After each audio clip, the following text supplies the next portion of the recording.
Otep, une fois de plus, nous allons encore parler des maladies mystiques. Vous savez, c'est un sujet qui perturbe beaucoup de gens. Et à cause de ces types de maladies, on ne sait pas ce qu'on va faire. On se met à aller n'importe où. On fait du n'importe quoi juste parce qu'on veut avoir la guérison.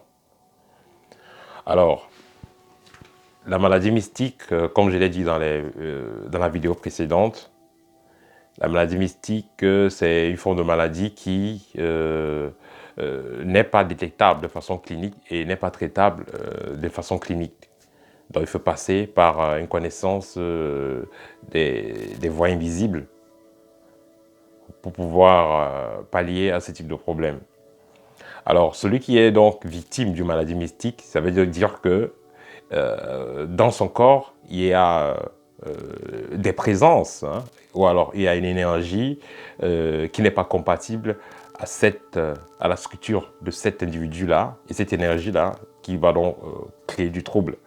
Et parfois, si les gens veulent même vous éliminer mystiquement, ou alors veulent vous éliminer carrément, puisque si vous attaquent directement et essaient de vous tuer mystiquement de façon directe, il peut avoir des preuves, parce que ceux qui connaissent la tradition africaine savent qu'il y a des autopsies qu'on fait de façon traditionnelle. Si quelqu'un est mort, et puis il y a des soupçons, on peut faire ce type d'autopsie-là pour savoir qui a tué la personne. Et pour donc contourner cela, pour que la mort ne soit pas non suspecte, les gens préfèrent souvent passer par des maladies mystiques. Donc on vous lance une maladie qui va faire en sorte que vous mourrez à petit feu.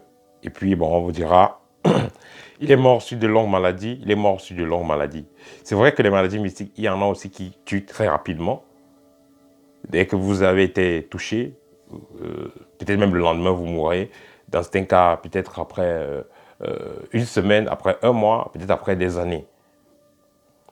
Des cas de maladies mystiques qui tuent directement. Par exemple, quelqu'un qui a eu... quelqu'un peut avoir un arrêt cardiaque. Ça veut dire que dans la nuit, il a eu à manger des choses. On a eu à le faire, je peux dire ça des soins, mais dans le sens négatif. On a eu à mastiquer son corps la nuit. Et là, il se réveille là, il dit ok, j'ai pas bien dormi, c'est comme si on me dérangeait. Après, il dit ok, j'ai pas fait mon sport. Allez, il part courir, il tombe, il meurt. Moi, j'ai eu des camarades de classe comme ça quand moi j'étais à l'université Sciences. Il y a eu des camarades qui sont... Je connais deux étudiants qui sont morts comme ça, à l'époque quand j'étais à l'université au Cameroun.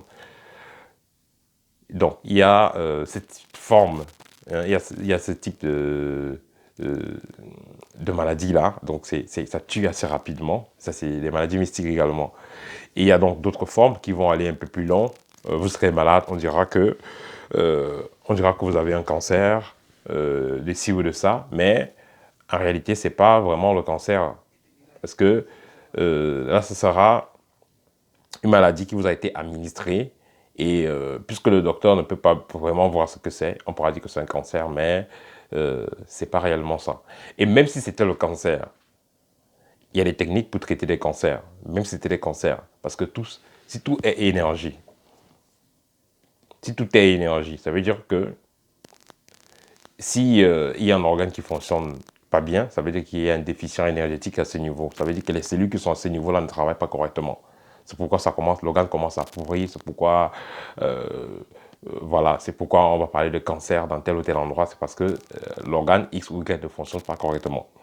Mais puisque donc vous avez donc des techniques, comme nous enseignons à l'école, puisque vous avez donc des techniques pour vous connecter aux énergies de la Terre et du ciel, puis vous avez des techniques pour faire circuler les énergies cosmiques dans vos corps, dans vos cellules, automatiquement, avec le temps, vous allez être capable de vous libérer de cette maladie-là. Alors, en ce qui concerne les maladies mystiques, dans la vidéo précédente, nous avons parlé des voies de transmission de façon mystique, des maladies mystiques. Mais également, il y a des voies de transmission directes des maladies mystiques. Une maladie mystique peut être transmise de façon directe en utilisant, par exemple, des repas physiques. Ça veut dire que physiquement, vous invitez quelque part, vous serez une dizaine de personnes à manger, mais ce n'est que sur vous que le sortilège va agir. Donc, c'est vous qui serez le seul à tomber malade. Parce que ceux qui auront préparé le repas feront des incantations sur ce repas au préalable.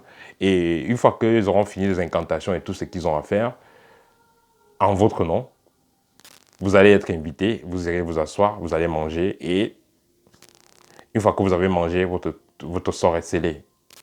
La maladie va commencer à se déclencher, peut-être dans les heures qui viennent, des petits malaises, ou bien dans les jours qui viennent, des petits malaises, et ainsi de suite. Et ça ne va que s'aggraver. Vous irez voir les prêtres, les pasteurs, tous ces gens-là.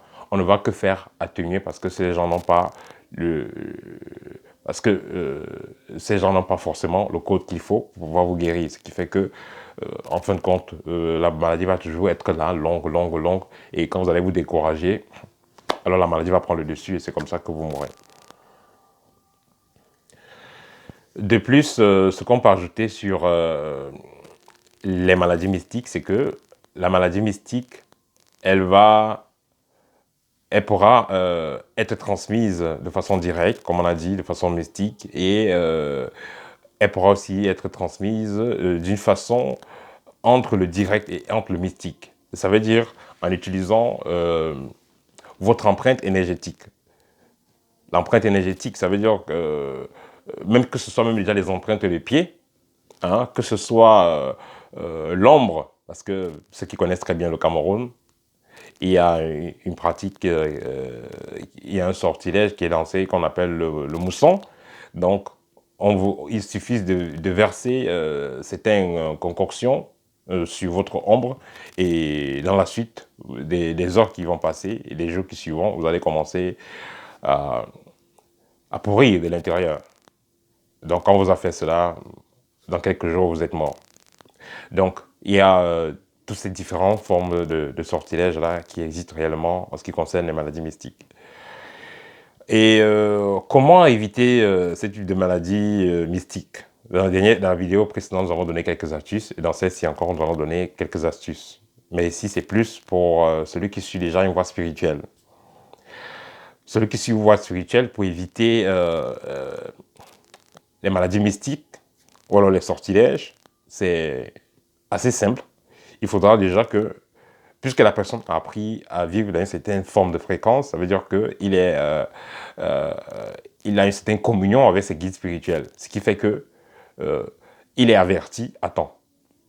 Et il n'oublie pas ses rêves. Hein, parce que non seulement ceux qui suivent une voie spirituelle apprennent à être conscient de ses rêves, mais également il ne va pas oublier ses rêves. Parce que tout ce qui se passe physiquement émane du plan spirituel. Donc ça se passe d'abord dans le spirituel avant de se passer dans le physique.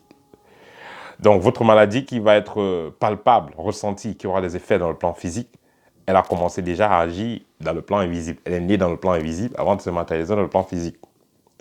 Puisque l'initié est conscient de cela, qu'est-ce qu'il va faire? S'il est arrivé, peut-être on l'administrait, on lui donnait des repas de nuit, on l'administrait des choses bizarres et tout. À son réveil même déjà, il va commencer à se purifier. Il va commencer à se purifier. Même si vous n'avez que du sel, vous n'avez que de l'huile d'olive, vous n'avez que les moyens de base de purification, il est mieux pour vous, une fois que vous ressentez donc qu'il y a une alerte. Vous avez fait un rêve bizarre, comme par exemple un rêve peut-être un serpent vous poursuit et vous mord. Et puis ça commence à saigner.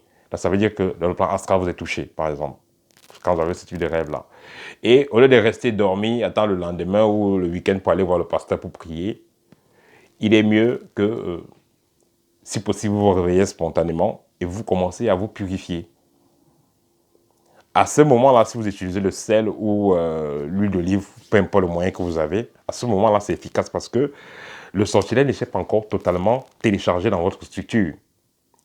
Mais si à ce moment-là, vous restez là, vous dormez, vous dites « Ah bon, je vais gérer ça le week-end ou le matin et tout ça », peut-être qu'il peut être tard parce que là, le sortilège aura le temps de s'insérer dans votre corps. Donc voilà, ça c'était le partage que je voulais faire avec vous. Et vous devez savoir, comme on dit quelque part, la vie c'est un combat. Il ne faut pas s'habituer toujours à dormir, attendre que les autres vont faire les choses pour vous. Si vous avez la possibilité, et d'ailleurs même, vous avez la possibilité parce que vous êtes maître de votre corps. Donc si vous avez des doutes parfois le soir, vous ressentez, des énergies pas bonnes dans la maison, vous ressentez, vous n'êtes pas à l'aise au niveau du cœur, vous avez certaines palpitations, vous sentez quelque chose ne va pas. Commencez déjà à purifier la maison avec de l'encens, peut-être le Liban, peut-être de la sauge, avant de dormir, si vous sentez que quelque chose ne va pas, parce qu'il y a toujours des signes avant qu'un sortilège arrive. Et si c'est que vous avez fait un rêve compliqué, alors réveillez-vous directement et essayez de vous purifier avant de vous rendormir. Là, ça fera en sorte que cette maladie-là n'ait pas le temps de se télécharger dans vos corps. Ce qui fait que vous allez éviter cette maladie-là. Voilà, ça c'était le partage que je voulais faire avec vous en ce qui concerne les maladies mystiques. À très bientôt au TEP.